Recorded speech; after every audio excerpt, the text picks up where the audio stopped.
నేను ఆలోచన చేసిన, ఎందుకు మరలా కూడా అన్న తన కుమారుడైన సమయాన్ని తీసుకొని దేవునికే ఇచ్చింది. మళ్ళా అన్నకి కొరతే కదా, కొదువే కదా, అయినా కూడా అన్న ఎలాగిచ్చింది?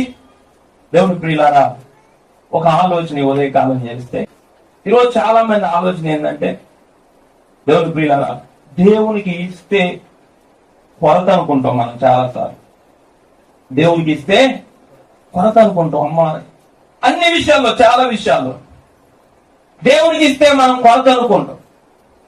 అన్నా కూడా మనం చూస్తే తన కుమారుని ఇస్తే, దేవుని ప్రియులారా, అన్నాకి నిజంగానే కొరత ఒక రీతిగా మనం ఆలోచన చేస్తే. కానీ అన్న యొక్క ఆలోచన ఏంటంటే, అసలు నాకు ఏమీ లేనప్పుడే దేవుడు నా కొరత తీర్చాడు కదా, ఇప్పుడు ఒక కొడుకు ఇచ్చాడు, ఇంకా నా కొరత తీర్చలేడా?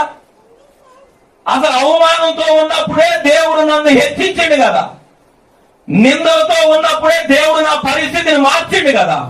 ఆ పరిస్థితి మార్చిన దేవుడు, నేను దేవుణ్ణి అడిగినప్పుడు ఇస్తే, ఎంత చేసినప్పుడు దేవుడికి ఇస్తే ఇంకా నా జీవితంలో చేయడా?